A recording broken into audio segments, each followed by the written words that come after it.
Praise lord. మన రక్షకుడును యేసుక్రీస్తు అతి పరిశుద్ధ నామములో మరొకసారి మీ అందరికీ నా హృదయపూర్వక వందనాలు. మరి ఈ సమయంలో మరి వాక్యంలోకి వెళ్దాము. దానియేలు గ్రంథము 5వ అధ్యాయం. దానియేలు గ్రంథము 5వ అధ్యాయము 29-30 వచనం చదువుదాం. దానియేలు గ్రంథము 5వ అధ్యాయము 29-30 వచనాలు చదివి దాని ఉన్న వాక్య భాగం ఏముందంటే, మెడను బంగారపు హారము వేసి ప్రభుత్వము చేతిలో నతుడు 3వ అధికారిని చాటించిరి. 30 వచనం. ఆ రాత్రి అందే కల్దీల రాజుకు బెల్షాజరు హతుడాయను. ఈ యొక్క 5వ అధ్యాయంలో మనం గమనించాల్సిన విషయం అంటే 2 విషయాలు కనబడతాయి. ఒక విషయం ఏమో మరి దానియేలు యొక్క అధికారం కనబడుతుంది. రెండో విషయం ఏంటంటే మరి బెల్షాజరు యొక్క పతనం కనబడుతూ ఉంది. బెల్షాజరు ఆజ్ఞ ఇయ్యగా వారు దానియేలునకు ఓదారంగు వస్త్రం తొడిగించి అతని మెడను బంగారపు హారమును వేసి ప్రభుత్వము చేయుటలో నతుడు 3వ అధికారి అని చాటించిరే అని ఉంది. అంటే దానియేలు ఒక అధికారి అయ్యాడు. అంటే దానియేలు ఒక ఉన్నతమైన స్థాయిలో ఉన్నాడు, దానియేలు యొక్క అధికారము. రెండవ విషయం ఏంటంటే మరి అదే సమయంలో బెల్షాజరు యొక్క పతనం కూడా జరిగింది. ఆ రాత్రే ఏ రోజైతే దానియేలుకి అధికారం వచ్చిందో అదే రోజు రాత్రి మరి కల్దీల రాజుకు బెల్షాజరు ఏమైపోయాడంటే చనిపోవడం జరిగింది. ఇప్పుడు దానియేలుకి ఏమో అధికారం రావటం, బెల్షాజరు పతనం జరగడం ఏంటి విషయం? ఈ 2 విషయాలను మనం ఆలోచన చేయాలి. బెల్షాజరు యొక్క పతనం జరిగింది, దానియేలుకి ఏమో అధికారం లభించింది. కారణం ఏంటి అనేది మనం ఆలోచన చేస్తే ముందుగా మనము బెల్షాజరు యొక్క పతనాన్ని చూడాలి. ఎందుకు బెల్షాజరుకి పతనం వచ్చింది, కారణం ఏంటి, అసలు బెల్షాజరు ఎవరు అనేది చూస్తే బెల్షాజరు మరి నెబుకద్నెజరు యొక్క కుమారుడు. మరి ఈ యొక్క బెల్షాజరు నెబుకద్నెజరు కుమారుడు. మరి అతడు మరి తన అధిపతులతో 1000 మందితో గొప్ప విందు చేయించి ఆ 1000 మందితో కలిసి ద్రాక్షారసం తాగడం, చాలా బాగా సంతోషిస్తున్నాడు, ఆనందిస్తున్నాడు, ఎంతో మరి చాలా సుఖాన్ని అనుభవిస్తున్న సమయం అది. మరి అలాంటి సమయంలో తన స్నేహితుల్ని, బంధువుల్ని, అట్లాగే అధికారులందరినీ పిలిపించుకున్నాడు అనమాట. పిలిపించుకొని వారందరితో కలిసి గొప్ప విందు చేసి ఆ విందులో అతను చాలా సంతోషాన్ని, ఆనందాన్ని అనుభవిస్తున్నాడు. మరి అలాంటి సందర్భంలో ఒక విషాదకరమైన సంఘటన కనపడింది ఇతనికి. ఏంటి ఆ సంఘటన అంటే ఇతను చూస్తానే ఉన్నాడు. ఏం జరిగింది? హఠాత్తుగా ఒక గోడ మీద ఒక వ్రాత రాయడం, ఒక హస్తం వచ్చి వ్రేళ్ళు కనపడి, ఆగడిలోని మానవ హస్తపు వ్రేళ్ళు కనపడి దీపము దగ్గర రాజు యొక్క నగర గోడ పోత మీద ఏదో ఒక వ్రాత వ్రాయిచున్నట్టుండెను. రాజు ఆ హస్తము రాయుట చూడగా అతని ముఖము వికారమాయన రాయడం. చాలా కలవరం వచ్చేసింది. ఇదే సంతోషంలోనే కలవరానికి గురయ్యాడు, సంతోషంలోనే దుఃఖానికి గురయ్యాడు. కారణం ఏంటంటే అతను చూస్తూ ఉండగానే ఒక మానవుని హస్తం వచ్చింది, ఆ యొక్క గోడ మీద ఒక రాత రాసుకొని వెళ్ళిపోవడం జరిగింది. ఈయనకేం అర్థం కాల, ఆ రాత అతనికి అర్థం కావట్లేదు. వెంటనే తన దగ్గరున్న ఎవరైతే ఉన్నారో ఆ యొక్క జ్యోతిష్కులు కానీ, శకునగాండ్లను, మరి చాలామంది అతని దగ్గరున్న జ్ఞానులందరూ పిలిపించి ఆ వ్రాత యొక్క అర్థాన్ని చెప్పండి అని చెప్తే ఎవరు చెప్పలేకపోతారు. మరి ఆ విషయం దానియేలుని పిలిపించడం జరిగింది. వాళ్ళ రాణిగారు చెప్పుదయ్యా, మీ నాన్నగారి కాలంలో ఇలాంటి అర్థాలకి మరి కలల భావాలు కానీ మరి ఇలాంటి విషయాలు చెప్పగల సామర్థ్యం కలిగిన ఒక ఆయన ఉన్నాడు.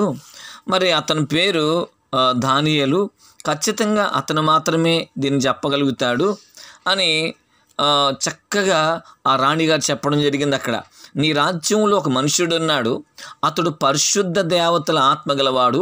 నీ తండ్రి కాలంలో అతడు దైవ జ్ఞానం వంటి జ్ఞానమును, బుద్ధియు, తెలివి గలవాడే ఉండుట నీ తండ్రి కనుగొనెను గనుక నీ తండ్రి అయిన రాజుకు నెబుకద్నెజరు శకునగాండ్లకును గారడి విద్య గల వారికి కల్దీలకును జ్యోతిష్కుల పైన అధిపతిగా నియమించాడు అని చెప్పింది ఆవిడ. వెంటనే దానియేలుని పిలిపించడం జరుగుద్ది. అక్కడ పిలిపించినప్పుడు దానియేలు ఆ యొక్క గోడ మీద ఉన్న రాత యొక్క అర్థం చెప్తాడు. చెప్పిన తర్వాత దానియేలుకి మంచిగా బహుమానం ఇవ్వడం జరుగుద్ది. దానియేలుని ఈ రాజు ఏదైతే మరి అతన్ని సన్మానం చేస్తానని చెప్పాడో అట్టే రీతిగానే అతనికి సన్మానం జరిగింది. ఆ తర్వాత అదే రాత్రి మరి ఈ యొక్క బెల్షాజరు చనిపోవడం జరిగింది. అసలు ఎందుకని కారణం జరిగింది అది. అయితే చనిపోవడం ఏంటి మరి అని మనం ఆలోచన చేస్తే ఇక్కడ గమనించాలి. మనం ఈ యొక్క బెల్షాజర్ యొక్క విషయంలో మనం ఆలోచన చేస్తే బెల్షాజరు చేసిన పని దేవుని విషయంలో చాలా బాధాకరమైన సంఘటన జరిగింది.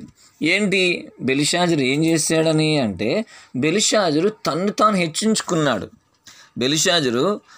తాను హెచ్చించుకున్నాడు అన్నమాట.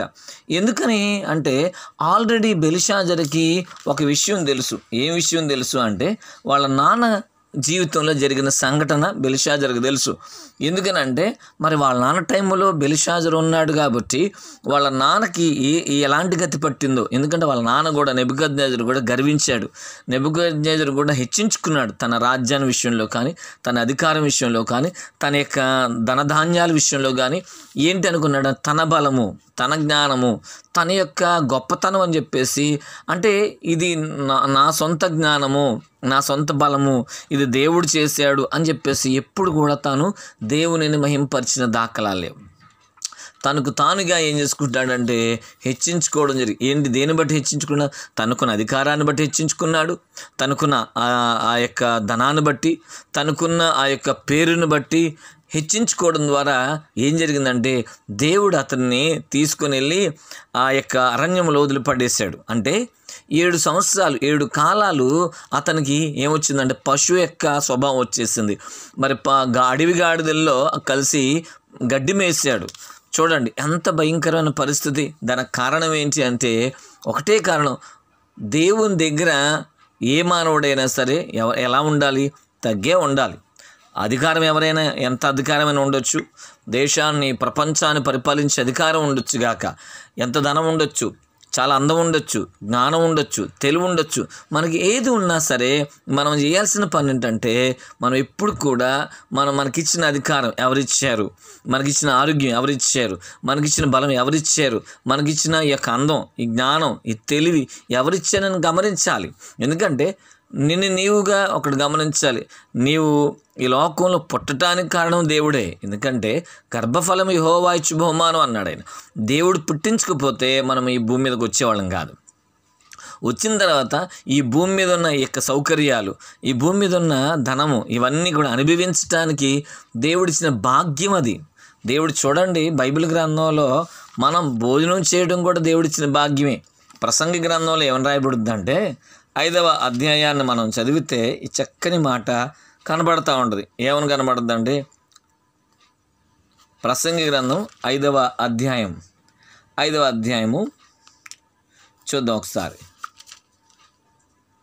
18వ వచనం చదివితే, మరియు కోరదగినదిగాను చూడముచ్చటైనదిగాను నాకు కనపడింది ఏదనగా, దేవుడు తనకు నియమించిన ఆయుష్కాల దినములన్నీయు ఒకడు అన్నపానములు పుచ్చుకొనుచు తన కష్టార్జితమంతటి వలన క్షేమముగా బ్రతుకుచుండుటయే ఇదియే వానికి భాగ్యం అని ఉంది. చూసారా, ఇది ఎవరిచ్చిన భాగ్యము? దేవుడిచ్చిన భాగ్యం అది. మరియు దేవుడు ఒకనికి ధన ధాన్య సమృద్ధి ఇచ్చి అన్నది. చూసారా, దేవుడు ఒకనికి ధన ధాన్య సమృద్ధి ఎవరిచ్చారు?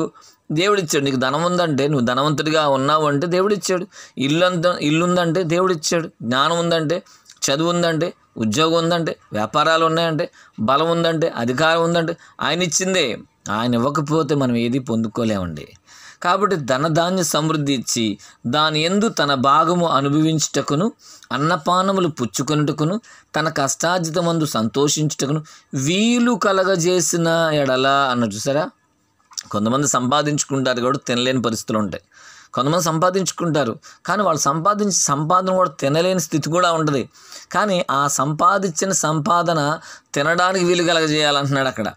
చూడండి ఏమని రాయబడింది అక్కడ, సంతోషించుట, తన కష్టాజితమందు సంతోషం. చాలామంది కష్టాజితంలో సంతోషం ఉండదు, చాలామంది కష్టాజితం ఉండదు కానీ సంతోషించలేకపోతూ ఉంటారు. ఎందుకని వాళ్ళ రూపాయి ఎక్కడికి వెళ్ళిపోతుందంటే వాళ్ళు అనిపించలేకపోతున్నారు. చాలా మందిలో అప్పులైపోతున్నారు, చాలామంది ఆ రూపం నష్టంలోకి వెళ్ళిపోతుంది. చూడండి, కారణం ఏంటంటే ఆశీర్వాదం లేకపోవడమే.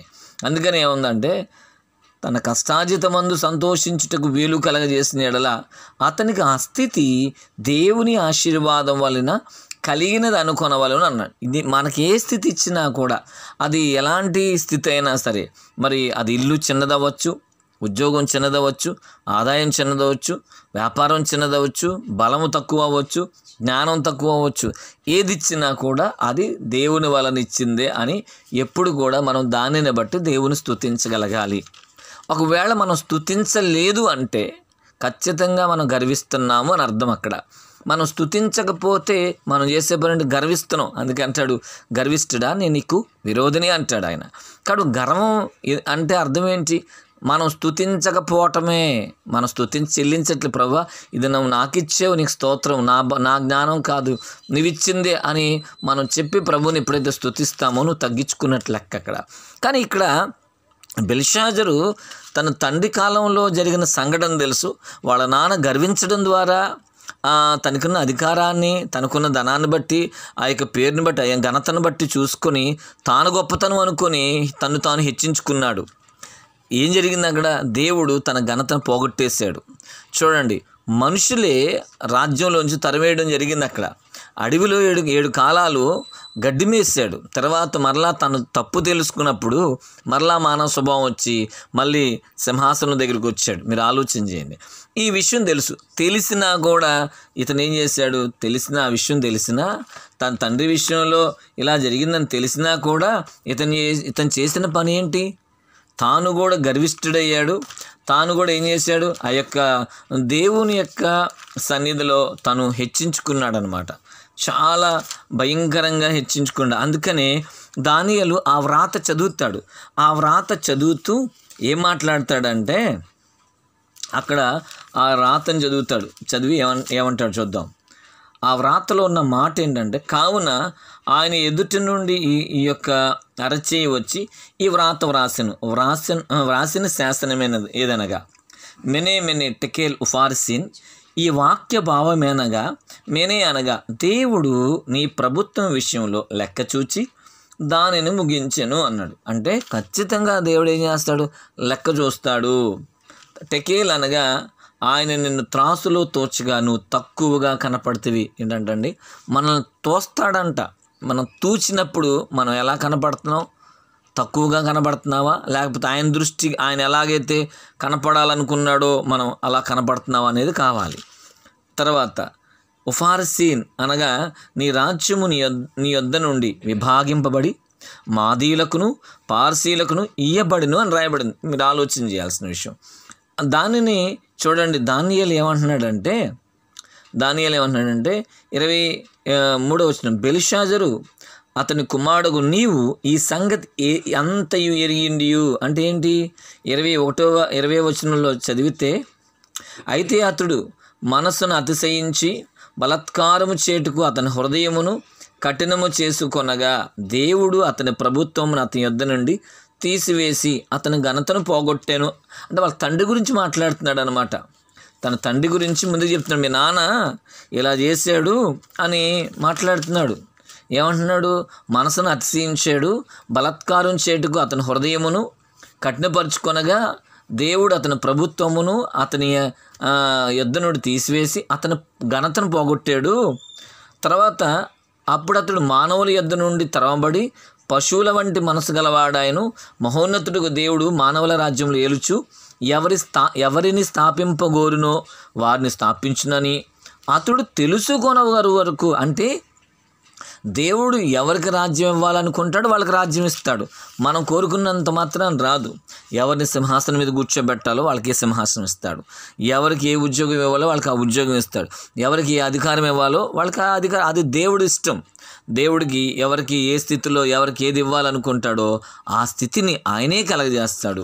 కాబట్టి అది ఆయన వల్లనే మనకు లభిస్తుంది. అందుకని ఇక్కడ ఏమంటున్నాడు చూడండి ఒకసారి, బెల్షాజరు నీ దేవుడు మానవుల రాజ్యములో ఏలుచు ఎవరిని స్థాపింపగోరునో వారిని స్థాపించుననియు, అతడు తెలుసుకొని వరకు అతడు అడవిగాడల మధ్య నివసించుచు పశువుల వలె గడ్డి మేయచు ఆకాశపు మంచు చేత తడిసిన శరీరం గలవాడాయను అన్నాడు. తర్వాత ఏమన్నాడు? బెల్షాజరు అతని కుమారుడగు నీవు ఈ సంగతి ఎరిగి, చూసారా, అంటే ఈ కుమారుడికి తెలుసు తన తండ్రికి ఎందుకు ఆ గతి పట్టిందో, గర్వించడం బట్టే ఆ గతి పట్టిందని తెలిసినా కూడా ఇతను ఏం చేశాడంట, నీవు ఈ సంగతి ఎరిగియుండియు నీ మనసును అణుచుకొనక పరలోకమందున ప్రభు మీద నిన్ను నీవు హెచ్చించుకుంటివి. చూసారా, ఏం చేశాడు ఆయన? తాను హెచ్చించుకున్నాడు. ఏ విషయం? తనకున్న అధికారం చూసి, బలం చూసి, వాళ్ళ నాన్న ఎలాగైతే హెచ్చించుకున్నాడో ఇతను కూడా అదే మనసు వచ్చేసింది. వాళ్ళ తండ్రి విషయంలో జరిగిన నష్టం చూశాడు, దేవుడు ఎలాంటి పనిష్మెంట్ ఇచ్చాడు చూశాడు. తెలిసి కూడా తప్పు చేశాడండి, తెలియక తప్పు చేయడం కాదు, అక్కడ తెలిసి కూడా నేరం చేశాడు, తెలిసి తప్పు చేశాడు. అందుకని అంటున్నాడు చూడండి, అణుచుకొనక పరలోకమందున్న ప్రభుత్వం మీద నిన్ను నీవే హెచ్చించుకుంటువని, ఎట్లనగా నీవును నీ అధిపతులను నీ రాణులను నీ ఉపపత్నులను దేవుని ఆలయ సంబంధమగు ఉపకరణములలో ద్రాక్షారసం పోసి త్రాగవలనని వాటిని తెప్పించుకొని వాటితో త్రాగుచు చూడనైనను విననైనను గ్రహింపనైన చేతకాని వెండి బంగారు ఇత్తడి ఇనుము కర్ర రాయి అను వాటితో చేయబడిన దేవతలను స్తుతించిరి గాని నీ ప్రాణమును నీ సకల మార్గములను ఏ దేవుని వశము ఉన్నవో ఆయనను నీవు ఆయనను నీవు గణపరచలేదు అని మాట్లాడు. చూసారా, ఇతను చేసిన ఏంటి మిస్టేక్ అక్కడ? ఒకటి, తాను దేవుణ్ణి స్తుతించలేదు. చూడండి, తను చాలా హెచ్చించుకున్నాడు తన అధికారం. వాళ్ళ నాన్న చేసిన తప్పును ఇతడు కూడా చేశాడు అనమాట. వాళ్ళ నాన్న ఎలాగైతే హెచ్చించుకున్నాడో, అయ్యో ఈ అధికారం దేవుడిచ్చాడు కదా, ఈ అధికారం దేవుడిది అనేది గ్రహించకుండా ఏం చేస్తాడంటే, నాది, నేను సంపాదించాను, నా జ్ఞానము, నా తెలివి అని చెప్పేసి హెచ్చించుకున్నాడు. దానికి తోడు దాంతో ఏం చేస్తాడంటే, మందిరంలో ఉండవలసిన ఆ యొక్క ఉపకరణాలు, మందిరంలో సేవ నిమిత్తం ఉన్న వస్తువులన్నిటిని తెప్పించి, ఏదైతే అవి గిన్నెలు ఉన్నాయి ద్రాక్షారసం త్రాగడానికి, ఆ గిన్నెలను తీసుకొచ్చుకొని ఇతను ఏం చేస్తాడంటే ఆ విందులో ఉపయోగించాడు అనమాట. ఏమండి, దేవుని యొక్క సన్నిధిలో ఉండవలసిన వస్తువులు వీళ్ళు తెచ్చుకోవడం ఒక పాపం అయితే, దాన్ని నుంచి ఏం చేశాడు అతను, దాంట్లో ద్రాక్షారసం పోసుకొని తాగుతున్నాడు. అవి దేని నిమిత్తం? అవి దేవుని సేవ నిమిత్తం. దేవుని సేవకు వాడాలి, అంతేగాని మన సొంత ఆటలకు వాడకూడదు. దేవుని సేవకు ఉపయోగించే వస్తువులు ఏవైనా సరే అది దేవుని సేవకే వాడాలి, కానీ మనకు అధికారం ఉంది కదా, మనకి ఆ యొక్క బలం ఉంది, పర్లేదులే, దేవుని సంబంధించిన వస్తువులు, మన మందిరానికి సంబంధించిన వస్తువులు, చర్చికి సంబంధించిన వస్తువుల్ని మన సొంత వాటి కోసం, మన ఇంటి కోసం మనం వాడుకోవచ్చులే అని అనుకున్నామా, అది చాలా ప్రమాదకరం అవుతుంది. కాబట్టి ఎందుకనంటే ఆ దేవుడు దాని విషయంలో ఏమాత్రం కూడా ఇష్టపడ్డు. ఎందుకంటే అది ఆయన సేవ కోసం నియమించినవి, అవి ప్రత్యేకింపబడ్డాయి, అవి ప్రతిష్ఠింపబడ్డాయి. వాటన్నిటిని ప్రతిష్ఠించడం జరిగింది. అక్కడ ప్రతి వస్తువు ప్రతిష్ఠింపబడింది. మందిరంలో ఉన్న ప్రతి వస్తువు కూడా ప్రతిష్ఠింపబడింది. కాబట్టి అది సొంత పనికి వాడకూడదు, దేవుని సేవ నిమిత్తమే వాడాలి. కానీ ఇతను ఏం చేస్తాడంటే, తనకున్న అధికారాన్ని బట్టి అహంకారంతో దేవుని సన్నిధిలో ఉన్న వస్తువులను తీసుకొచ్చుకొని దాన్ని వాడుకోవడం జరిగింది. అది దేవునికి చాలా చాలా కోపాన్ని తీసుకొచ్చే పని జరిగింది. తర్వాత ఇంకేంటంటే, అతను ఏం చేస్తాడంటే ఏమాత్రం కూడా దేవునిని గుర్తించలేకపోయాడు. ఆల్రెడీ తన తండ్రి కాలంలోనే తన తండ్రి చెప్పాడు ఈ దేవుని గురించి. తన తండ్రి దేవుని మహింపరిచాడు, యెహోవాయే దేవుడని తెలుసుకున్నాడు. ఆ విషయం కుమారుడికి తెలుసుకున్నా కూడా ఇతను తెలుసుకోకుండా ఏం చేశాడు, తాను ఏదైతే చేయాలనుకుంటున్నాడో ఆ యొక్క కర్రతో కానీ అది బంగారంతో వాళ్ళు ఆరాధించే వాటిని తయారు చేసుకొని వాటిని ఆరాధించాడే తప్ప దేవుని నిజ దేవుని తెలుసుకోలేకపోయాడు. ఆయన నిజ సత్యాన్ని గ్రహించలేకపోయాడు. అందువలన గమనించాలి, వెంటనే దేవుడు ఏం చేశాడంటే తన లెక్క చూసేసాడు. అంతే, తన లెక్క చూశాడు. తన ప్రభుత్వం పోయింది, తనకున్న ఆయుష్ను కూడా ముగిచ్చేస్తాడు. అంతే. అందుకనే ఈరోజు మనం ఆలోచన చేయాల్సింది, దేవుడు త్రాసులో తూచినప్పుడు మనం ఎలా ఉండాలంటే ఖచ్చితంగా ఆయన తూచే సమయంలో మనం ఖచ్చితంగా ఆయన అనుకున్న రీతిలోనే మనం తోగాలి తప్ప తక్కువ చేయబడ్డామా, తక్కువగా తూగామా ఖచ్చితంగా లెక్క చెప్పాల్సిందే. అంతే, దేవుడు లెక్కను ముగిచ్చేస్తాడు. అంతే. కాబట్టి ఈరోజు వాక్యం వింటున్న మనం ఆలోచన చేయాలి. గర్వం ఏమాత్రం కూడా పనికిరాదు. ప్రభుని ఇప్పుడు స్తుతించాలి. అంతే, ప్రభుని తెలుసుకోగలగాలి. మనం ఎప్పుడు కూడా మన జీవితంలో ప్రభు యందు విశ్వాసం ఉంచాలి. ప్రతి విషయంలో మనం అది చిన్నదైన పెద్దదైన ప్రభుని స్తుతించగలగాలి. లేని పక్షాన మనకు ఆ అధికారాన్ని తీసేస్తాడు, ఆరోగ్యం తీసేస్తాడు, బలాన్ని తీసేస్తాడు. ఏదైతే దేన్ని బట్టి అయితే మనం అతిశయిస్తామో దాన్ని మన యొద్ద నుండి తీసేస్తాడు. అంతే. అందుకని మనం ఒకవేళ మనం దాన్ని దేవుని గణపరచకపోతే ఖచ్చితంగా దేన్ని బట్టి అయితే నువ్వు అతిశయిస్తున్నావో, అధికారాన్ని బట్టి అతిశయిస్తున్నావా, బలాన్ని బట్ట, లేకపోతే జ్ఞానాన్ని బట్ట, ధనాన్ని బట్ట, దేన్ని బట్టి అతిశయిస్తామో అది మన యొద్ద నుండి తీసివేయబడుద్ది. అందుకోసమే నెబుకద్నెజరు విషయంలో అలాగే జరిగింది, బెల్షాజరు విషయంలో కూడా అలాగే జరిగింది. ఏమైంది? మాదీలకు పార్సీలకు ఆ రాజ్యం విభాగింపబడి వాళ్ళకి చెందింది ఆ రాజ్యం. వాళ్ళు తర్వాత కాలంలో వాళ్ళు వచ్చి పరిపాలన చేస్తారు ఈ రాజ్యాన్ని. దాని అంతటి కారణం ఏంటంటే బెల్షాజరు చేసిన పాపం అన్నమాట. కాబట్టి మనం ఆలోచన చేయాల్సిన విషయం. రెండోది ఏంటంటే, ఇప్పుడు దానియేలు ఏ విధంగా ఘనపరచబడ్డాడు అని మనం ఆలోచన చేస్తే, దేవుడు మనకి కొన్ని తలాంతులు ఇస్తాడు. ఇక్కడ దానియేలుకు కొన్ని తలాంతులు ఉన్నాయి. ఏం తలాంతులు ఉన్నాయంటే, దానియేలుకి ఇచ్చిన తలాంతు ఏంటంటే, దానియేలు కలల భావాలు చెప్పగలుగుతాడు, వాటి అర్థాలు చెప్పగలుగుతాడు, కళలు చెప్పగలుగుతాడు. మర్చిపోయినా సరే అది తెలియచేయబడతాయి. రెండోది, ప్రతి ఒక్క భాష యొక్క అర్థాన్ని కూడా చెప్పగలుగుతాడు. ఈ విషయంలో దానియేలుకి దేవుడు ఇచ్చిన వరం అది.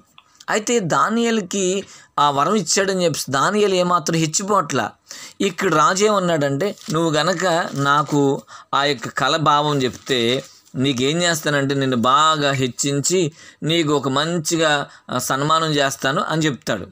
అని చెప్పంగానే దానియేలు అన్న మాట చూడండి ఏమనంటాడంటే, చూద్దాం. ఇది 5వ అధ్యాయం మనం చదివితే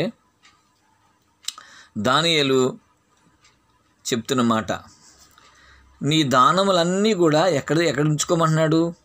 నీ దగ్గరే ఉంచుకో, అది నాకు అవసరం లేదు అని మాట్లాడుతూ ఉంటాడు. చూద్దాం, చదవండి.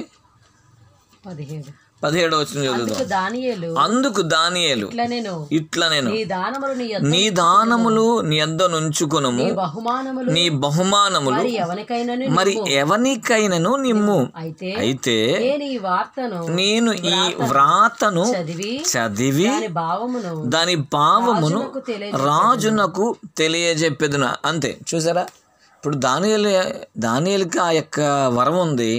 ఆ వరాన్ని ఎవరి కోసం ఉపయోగించాలంటే దేవుని యొక్క సేవ నిమిత్తం, దేవుడు మహింపరచబడాలని వాడాలి. అందుకని బైబిల్ గ్రంథంలో కృపావరాల గురించి ఉంటుంది. కొరింథీయులకు రాసిన మొదటి పత్రిక 12వ అధ్యాయంలో కృపావరాలు ఉంటాయి. 14వ అధ్యాయంలో కూడా ఆ 12, 13, 14 అధ్యాయాలు ఆ కృపావరాల గురించి వివరణలు కనబడుతూ ఉంటాయి మనకి.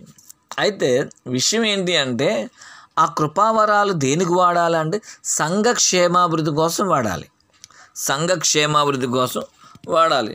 అంతేగాని వాటిని మనము అమ్ముకోకూడదు, లేకపోతే బహుమానం కోసం ఏమాత్రం కూడా వాటి మీద మనసు ఉంచకూడదు. అందుకని 1 కొరింథీ పత్రిక 14:12 అంటాడంటే, మీరు ఆత్మ సంబంధమైన వరముల విషయమై ఆసక్తి గలవారు గనుక సంఘమునకు క్షేమాభివృద్ధి కలుగు నిమిత్తము అవి మీకు విస్తరించినట్లు ప్రయత్నము చేయండి అన్నాడు. అక్కడ సంఘమునకు క్షేమాభివృద్ధి కలగడానికి మనం వాడాలి. అంతేగాని మనం వాటిని ఒక ఏదో లాభం వస్తుందేమో, మనుషులు మనల్ని మెచ్చుకుంటారు, మనుషుల ద్వారా మనం ఘనపరచబడతామో అని మనుషుల ఘనత కోసం వాడకూడదు. మనుషులు ఈ వరం ద్వారా నేను ఇలా చెప్పానంటే అందరి దగ్గర నాకు మంచి ఘనత వస్తుంది, మంచి పేరు వస్తుంది అని చెప్పేసి మనం ఆ విధంగా దేవుడిచ్చిన వరాన్ని వాడకూడదు. మనం ప్రార్థన చేస్తే స్వస్థత వస్తుంది, మనం ప్రార్థన చేస్తే మేలు కలుగుద్ది, మనం ప్రార్థన చేస్తే దెయ్యాలు వెళ్ళిపోతాయి. కాబట్టి నేను ప్రార్థన చేశాను కాబట్టి దెయ్యం వెళ్ళిపోతే నేను ప్రార్థన చేస్తే దెయ్యం వెళ్ళిపోయింది, ఖచ్చితంగా అందరు నా గురించి చెప్పుకుంటారన్న మనసుతో చేయకూడదు ఎప్పుడు కూడా. ఇది దేవుని కార్యం. నాకు దేవుడు ఈ వరాన్ని ఇచ్చాడు, ప్రార్థన చేస్తాను, దెయ్యం వెళ్ళిపోతే దేవునికి మహిమ కలగాలి, వారు దేవుని దగ్గర నడిపించబడాలి, ఆ ఉద్దేశంతో మనం వాళ్ళ కోసం ప్రార్థించాలి. కానీ మనుషుల ద్వారా నాకు మెప్పు కలగాలి, మెప్పు వస్తుంది, ఆ ఉద్దేశంతో మనం చేయకూడదు. ఇప్పుడు కూడా ఘనత కోసం మనం ఎప్పుడు కూడా మన యొక్క వరాన్ని వాడకూడదు.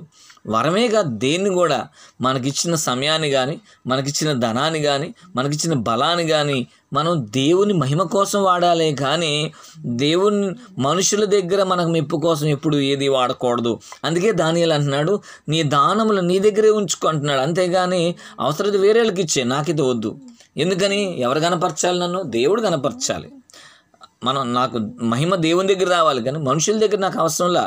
అందుకే దానియేలు ఎప్పుడు కూడా రాజు కనపరుస్తాడు, లేకపోతే రాజు ద్వారా మహిమ వస్తుంది, లేకపోతే ప్రజల ఎదుట నాకు పేరు వస్తుంది అన్న ఉద్దేశంతో ఎప్పుడు కూడా తన వరాన్ని వాడలేదు.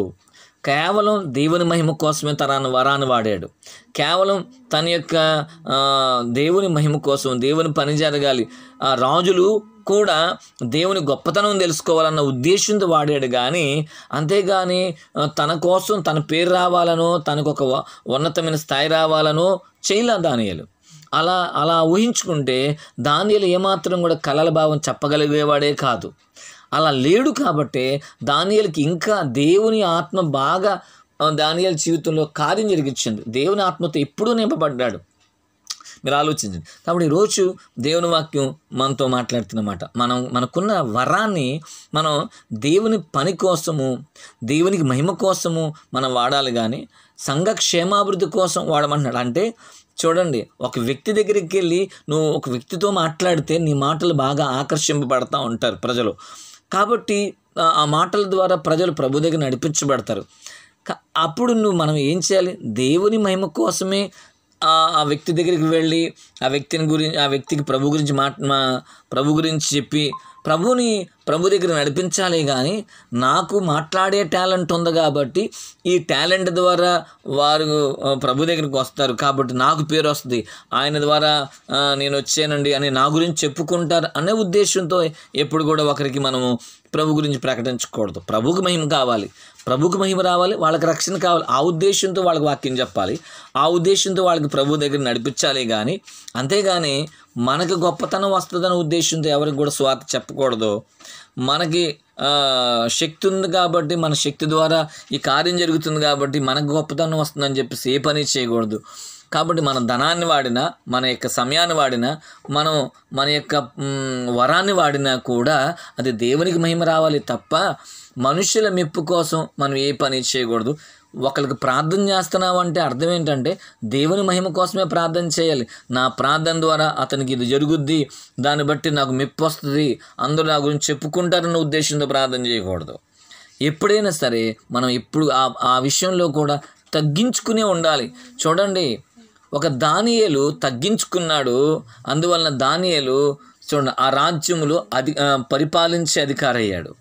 ఒక అధికారి, ఒక నాయకుడు, ఒక రాజుగారు హెచ్చించుకున్నాడు. చివరికి ఏమయ్యాడు? రాజ్యం లేకుండా అయిపోయింది, చివరికి పతనం అయిపోయాడు. మీరు ఆలోచన చేయాలి. గర్వం చాలా ప్రమాదకరమైంది. ఈరోజు వాక్యం వింటే మనం ఆలోచన చేయాల్సిన విషయం ఏంటంటే, బెల్షాజరు తెలిసి కూడా గర్విష్ఠుడయ్యాడు. వాళ్ళ నాన్నకి ఆ సంఘటన జరిగింది, వాళ్ళ నాన్న అడవి పాలయ్యాడు, గడ్డి మేసాడు. ఆ విషయం తెలిసి కూడా బెల్షాజరు ఏం చేశాడు? అదే రిపీట్ చేశాడు. బెల్షాజర్ అట్లాగే తన తండ్రిలాగే ప్రవర్తించాడు. కాబట్టి బెల్షాజర్ జీవితం పతనం అయిపోయింది. రెండోది దానియేలు గురించి మనం ఆలోచిస్తే దానియేలుకి ఆ మంచి జ్ఞానం ఉంది, ఎవరికి లేని జ్ఞానం ఉంది. అక్కడున్న శకునిగాండ్లకు కానీ జ్యోతిష్కులకు కానీ ఎవరికి లేదు అంత జ్ఞానం, అంత వివేచన వరం, అంత కృపావరం ఎవరికి లేదు. కానీ దానియేలుకు ఉంది. కానీ దానియేలు దాన్ని బట్టి హెచ్చించుకోలేదు, దాన్ని బట్టి గర్వించలేదు, మనుషుల మెప్పు కోరుకోలేదు. కాబట్టి దేవుడు దానియేలుని ఉన్నతమైన స్థితిలో తీసుకెళ్ళాడు. ఈరోజు వాక్యం వింటున్న మనం ఆలోచన చేయాలి. మనం ఎప్పుడు కూడా మనుషుల మెప్పు కోసం ఏ పని చేయకూడదు. దేవుడు మనల్ని మెచ్చుకోవాలి. దేవుని దగ్గర మనకు బహుమానం లభిస్తుంది. దేవుని దగ్గర మనం ఉన్నతమైన స్థితిలో ఉంటాం. అందుకని ఈరోజు అర్థం చేసుకోవాల్సిన విషయం ఏంటంటే, మనం గమనించాలి, దానియేలు యొక్క స్థితి ఉన్నతంగా ఎదగటానికి కారణం దానియేలుకి తగ్గింపు జీవితమే. దానియేలు మనుషుల మెప్పులు ఎప్పుడు కోరుకోలా. దానియేలు దేవుని కోసమే పనిచేశాడు, దేవునికి మహిమ రావాలని పనిచేశాడు, దేవుడి ద్వారా దేవునికి ఘనత రావాలని పనిచేశాడు. అందుకోసమే దానియేలుని దేవుడు ఆశీర్వదించాడు, అందుకోసమే దానియేలుని హెచ్చించాడు. కానీ బెల్షాజర్ అయితే తనకున్న అధికారాన్ని గుర్తించలేకపోయాడు, తనకున్న బలాన్ని ఎవరిచ్చారో గుర్తించలేకపోయాడు. తనకు బలం ఇచ్చిన దేవుడిని మర్చిపోయాడు, తనకి ఆయుష్ ఇచ్చిన దేవుడు మర్చిపోయాడు, తనకి కుటుంబాన్ని ఇచ్చిన దేవుడిని మర్చిపోయాడు, తనకి రాజ్యం ఇచ్చిన దేవుడిని మర్చిపోయాడు, తనకు హోదా ఇచ్చిన దేవుడిని మర్చిపోయి ఆ గర్వంతో ఏం చేశాడంటే దేవుని యొక్క సన్నిధిలో దేవుణ్ణి మర్చిపోయి చేసిన పని ఏంటంటే ఆ యొక్క అధికారంతో మందిరంలో ఉన్న ఉపకరణాల్లో ఆ యొక్క ద్రాక్షారసం పోసుకొని తన్ను తాను హెచ్చించుకుంటూ అదే రీతిగా చూడండి దేవుణ్ణి వదిలిపెట్టేసేసి తాను ఏదైతే ఊహించుకున్నాడో, తాను ఏదైతే ఆరాధిస్తున్నాడో, రాతితో చేసినవి, కర్రతో చేసినవి, బంగారంతో చేసినవి, వెండితో చేసిన తాను తెలుసుకున్న తాను ఆరాధించే ఆ యొక్క దేవతలను ఆరాధించాడు తప్ప నిజదేవుని తెలుసుకోలేకపోయాడు. అందుకే బెల్షాజర్ జీవితం పతనం అయిపోయింది. ఈరోజు వాక్యం వింటున్న మీరు ఆలోచన చేయాలి, అర్థం చేసుకోవాల్సిన విషయం. దానియేలు వలె మనం ఉండాలి తప్ప బెల్షాజర్ లాగా మనం హెచ్చించుకోకూడదు, బెల్షాజర్ లాగా మనము గర్వించకూడదు, తెలిసి కూడా తప్పు చేయకూడదు. తెలియక తప్పు చేయడం వేరే విషయం అయితే తెలిసి కూడా తప్పు చేయడం ఇంకా ప్రమాదకరమైంది. ఈరోజు వాక్యం వింటున్న మీరు ఆలోచన చేయాలి. దేవుడు నీకు మంచి ఆయుష్ ఇచ్చాడు, ప్రభుని స్తుతిస్తున్నామా? దేవుడు ఆరోగ్యం ఇచ్చాడు కదా, ప్రభుని స్తుతిస్తున్నామా? దేవుడు మంచి ఉద్యోగం ఇచ్చాడు కదా, ప్రభుని స్తుతిస్తున్నామా? దేవుడు మంచిగా కుటుంబాన్ని ఇచ్చాడు, మంచి ఇంటిని ఇచ్చాడు, మంచి ఆదాయాన్ని ఇచ్చాడు. ఏది ఇచ్చినా నీకన్నా లేని వాళ్ళు ఉన్నారు చాలామంది. కానీ దేవుడు నీకు ఇచ్చిన దాన్ని బట్టి ప్రతి సమయంలో కూడా ప్రభువుని స్తుతించగలగాలి, ప్రతి విషయంలో కూడా ప్రభువుని స్తుతించాలి, ప్రభువుని గణపరచాలి, ప్రభువుకి మహిమ కలగాలి. అదే రీతిగా నీకు కృపావరాలు ఉన్నాయి, నువ్వు ప్రార్థన చేస్తే కార్యాలు జరుగుతున్నాయి. కానీ నువ్వు దాన్ని బట్టి హెచ్చించుకోకూడదు, మనుషులు మనం మెచ్చుకోవాలి, మనుషుల ద్వారా ఘనత రావాలని చేయకూడదు. ప్రార్థన దేవునికి మహిమ కలగాలి. నువ్వు మాట్లాడితే చక్కని మాటలు అందరూ ఆకర్షింపబడతారు, కాబట్టి అది దేవునికి మహిమ రావాలి. కానీ మనుషులు మెచ్చుకోవాలని చేయకూడదు. ఆ పని మనుషులు మెచ్చుకోవాలని నీ టాలెంట్ ఉపయోగించకూడదు, కానీ దేవుని కోసమే, దేవునికి మహిమ రావాలని చేయాలి. నీ ధనాన్ని ఉపయోగించిన, నీ బలాన్ని ఉపయోగించిన, నీ యొక్క సమయాన్ని ఉపయోగించిన అది దేవుని కోసమే. ఈరోజు మనం ప్రతిదీ కూడా దేవుని కోసం గనక మనల్ని మనం గణపరచుకోకుండా దేవునికి ఘనత వచ్చే రీతిగా గనక మనం చేస్తే గనక, ఒకవేళ ఒక ధనం ఖర్చు పెట్టినా కూడా దేవుని కోసమే చేయాలి, ఒక సమయాన్ని ఖర్చు పెట్టినా దేవుని కోసమే, ఒక బలాన్ని ఖర్చు పెట్టినా దేవుని కోసమే. చూడండి, 1 గంట 2 గంటలు మనం ప్రార్థనలో గడుపుతున్నాం అంటే సమయాన్ని ఖర్చు పెడుతున్నాం. ఆ 1-2 గంటల ప్రార్థన మన కోసమే కాకుండా ఇతరుల కోసం కూడా ప్రార్థిస్తున్నాం. ఖచ్చితంగా ఏమన్నా ఉంటుంది, బైబిల్లో ఒక మాట ఉంటుంది, మత్తయి సువార్త 6వ అధ్యాయం 19లో భూలోకంలో ధనాన్ని కూర్చుకోవద్దు, పరలోకంలో కూర్చుకోండి అంటాడు. అంటే నువ్వు చేసే ప్రార్థన ఆ సమయాన్ని దేవుని కోసం ఉపయోగిస్తున్నావు కాబట్టి, దేవుని కోసం ఖర్చు పెడుతున్నావు కాబట్టి, దేవుని పని కోసం ఖర్చు పెడుతున్నావు కాబట్టి ఆ సమయానికి తగ్గట్టుగా ధనము పరలోకంలో దాచబడుతుంది. అలాగే నువ్వు ఖర్చు పెట్టే ప్రతి రూపాయి కూడా, ఆ ఖర్చు పెట్టిన ప్రతి రూపాయి కూడా పరలోకంలో ధనంలో నీ యొక్క ఫలం పెరుగుతుంది. మూడోదిగా నీ యొక్క బలం, నువ్వు మందిరంలో సేవ చేస్తావు, నువ్వు ఎంతో పరిచర్య చేస్తున్నావు, దేవుని కోసం పని చేస్తున్నావు. అది నువ్వు ఏది చేసినా కూడా ఆ బలాన్ని నువ్వు ఉపయోగిస్తుంటుంటే దేవుడు దానికి కూడా పరలోకంలో ప్రతిఫలం ఇస్తాడు. ఆ తర్వాత దేవుణ్ణి ఆరాధిస్తున్నందుకు, దేవుని యందు నీతి కలిగి ఉన్నందుకు, యథార్థంగా ఉన్నందుకు నిందలు వస్తాయి, అవమానాలు వస్తాయి, దూషణలు వస్తాయి, కానీ దాని విషయంలో కూడా ప్రతిఫలం వస్తుంది. అందుకే అంటాడు, నా నిమిత్తము జనులు మిమ్మల్ని నిందించి హింసించి మీ మీద అబద్ధముగా చెడ్డ మాటలు పలుకున్నప్పుడు మీరు సంతోషించి ఆనందించండి, పరలోకంలో మీకు ఫలం అధికం అవును అంటాడు. మనం ఆలోచించాలి. ఒకరోజు మనము ఈ యొక్క భూమి మీద కూడా పరిపాలన చేసే రోజులు రాబోతున్నాయి. ఏంటి విషయం అంటే, ప్రభు అక్కడ రాబోతుంది. వచ్చిన తర్వాత సంఘాన్ని ఆయన తీసుకెళ్తాడు. సంఘం ఎత్తబడుతుంది. 7 ఏండ్లు శ్రమకాలం ఉంటుంది. ఈ శ్రమకాలం అయిపోయిన తర్వాత మళ్ళీ ప్రభు ఏం చేస్తాడంటే ఆ సంఘాన్ని అదిగో మళ్ళీ భూమి మీదకి తీసుకొస్తాడు. భూమి మీదకి వచ్చిన తర్వాత 1000 ఏండ్ల పరిపాలన ఉంటుంది. ఈ 1000 ఏండ్ల పరిపాలన ఎవరిది అంటే ఆలోచించాలి. క్రీస్తు పరిపాలన. ప్రపంచానికి మొత్తానికి క్రీస్తు ఒక్కడే నాయకుడిగా ఉంటాడు. మరి ఎవరికి ఇస్తాడు అధికారాలు అంటే ఆయన పిల్లలకి ఇస్తాడు అధికారాలు. ఎమ్మెల్యేలైనా ఎంపీలైనా ఎవరైనా సరే ఇదే భూమి, ఇదే ప్రజలు ఉంటారు, వాళ్ళ దగ్గరే అధికారం అనేది దేవుడు మనకిస్తాడు. మీరు ఆలోచించి ఈ అధికారం ఎట్లా వస్తుంది, దేని బట్టి వస్తుంది అంటే, పరలోకంలో నీవు ఎంతగా నీ ధనం ఎంత ఉందో దాన్ని బట్టే కిరీటాలు ఉంటాయి. ఎంతమందికి నువ్వు సువార్త చెప్పావు, ఎంతమందిని రక్షణలోకి నడిపించావు, ఎంత ధనాన్ని ఖర్చు పెట్టావు, ఎంతమంది కోసం ప్రార్థన చేసావు, ఎంత సమయాన్ని నువ్వు వెచ్చించావు దేవుని కోసం, దాన్ని బట్టే నీ ధనం అక్కడ దేవుని కోసం ఎన్ని నిందలు అనుభవించావు, ఎన్ని అవమానాలు, ఎన్ని హింసలు, ఎన్ని గాయాలయ్యావు, అన్నిటికీ సంబంధించిన ధనం పరలోకంలో ఉంటుంది. నీ కోసం పరలోకంలో ధనం కూర్చబడుతుంది. ఆ ధనాన్ని బట్టే నువ్వు ధనవంతుడు అవుతావు. నీ స్థాయి ఉంటుంది అక్కడ. దాన్ని బట్టే నీ కిరీటాలు ఉంటాయి. దాన్ని బట్టే భూమి మీద నీకు అధికారం ఉంటుంది. ఈరోజు నువ్వు పేదవాడిగా ఉండకూడదు. పరలోకంలో కూడా నువ్వు ధనవంతుడిగా ఉండాలి. దేవుని రాజ్యం భూమి మీద పరిపాలన, ఆ 1000 ఏండ్ల పరిపాలనలో కూడా నువ్వు ధనవంతుడిగా కనపడాలి అంటే నీవు దేవుని కోసం పనిచేయాలి, దేవుని కోసం ఖర్చు పెట్టాలి. నీ ధనాన్ని ఖర్చు పెట్టాలి, నీ బలాన్ని ఖర్చు పెట్టాలి, నీ సమయాన్ని ఖర్చు పెట్టాలి, నీ వరాలను ఖర్చు పెట్టాలి. కానీ మనుషుల కోసం ఖర్చు పెట్టకూడదు. మనుషులు వాళ్ళు ఇచ్చే దానాల కోసమో, వాళ్ళ యొక్క పొగడ్తల కోసమో, వాళ్ళ యొక్క ఘనత కోసమో చేయకూడదు. బిలాము ఏం చేస్తాడు, ఘనత కోసం తన వరాన్ని వాడితే అదేమైంది చాలా నష్టం వచ్చింది. చివరికి బిలాముకు మరణం వచ్చింది. మనం ఆలోచన చేయాల్సిన విషయం, గమనించాలి, అర్థం చేసుకోవాలి. దేవుని వాక్యం ఉంటుంది. మీరు ఆలోచన చేయాల్సిన విషయం ఏంటంటే, ఎప్పుడు కూడా మనం ప్రభువుని మహింపచేవారిగానే ఉండాలి. ప్రభు ఘనత రావాలి. దానియేలు తన వరాన్ని దేవుని మహిమ కోసమే వాడాడు. ఈ లోకంలో తన గొప్పవాడిగా ఉన్నాడు. ఒకరోజు ప్రభు రాజ్యంలో కూడా దానియేలుకు మంచి స్థానం ఉంటుంది. అదే రీతిగా బెలిషాజర్లాగా మనం హెచ్చించుకోకుండా దానియేలు వల్ల మనం తగ్గించుకొని దేవుని కోసం పనిచేస్తే, దేవుని స్తుతిస్తూ, దేవుని ఆరాధిస్తూ, దేవుని కోసం మన సమయాన్ని, ధనాన్ని, అలా బలాన్ని, వరాలను ఖర్చు చేసినప్పుడు, దేవుని మెప్పు కోసం ఖర్చు చేసినప్పుడు దేవుడు మనల్ని దీవించి ఆశీర్వదిస్తాడు. ప్రభు ఈ మాటలు దీవించునుగాక. Amen. God bless you all. దేవుడు అందరూ దీవించునుగాక. మంచిది, చిన్న ప్రార్థన చేసుకొని ముగించుకుందాం. తండ్రి, కృప కలిగిన దేవ, దయగలచుని పరిశుద్ధమైన పాదాలకు వందనాలు. విన్న వాక్యం నాయన మా హృదయాలు ముద్రించండి, భద్రపరిచి ఫలింపచేయమని అడుగుచు వాక్యానుసారం నడిపింపు దయచేయమని ప్రార్థిస్తూ యేసు నామములో ప్రార్థిస్తున్నాము తండ్రి. ఆమెన్.